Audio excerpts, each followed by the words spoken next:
ওয়াকফ সংশোধনী আইন প্রত্যাহারের দাবিতে হরিহরপাড়ায় এসডিপিআই বিক্ষোভ মিছিলে হাজার হাজার মানুষের উপচে পড়া ভিড়। কেন্দ্রীয় সরকারের আনা ওয়াকফ সংশোধনী আইন বাতিলের দাবিতে দেশজুড়ে শুরু হয়েছে ব্যাপক বিক্ষোভ প্রদর্শন। শুক্রবার জুম্মার নামাজের পর এসডিপিআই ডাকে হরিহরপাড়া কিষান মান্ডি থেকে হরিহরপাড়া বাসস্ট্যান্ড পর্যন্ত ওয়াকফ সংশোধনী আইনের প্রতিবাদে এক বিশাল বিক্ষোভ মিছিল ও প্রতিবাদ সভার আয়োজন করা হয়।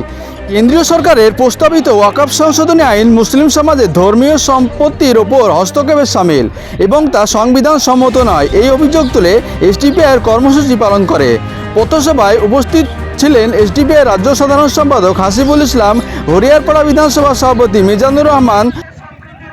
SDPI social Democratic party of ইন্ডিয়ার তরফ থেকে আজকের এই মহা মিছিলের ডাক দেওয়া হয়েছে।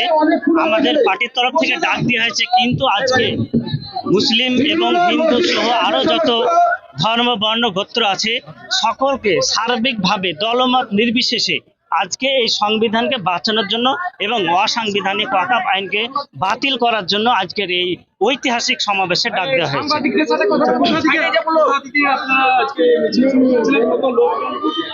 আমরা গাড়িনামা কৃষক মান্ডি থেকে আমাদের মিছিল শুরু করেছি। আমরা হরিহরপাড়া ফুটবল ময়দানে এখন উপস্থিত হয়েছি।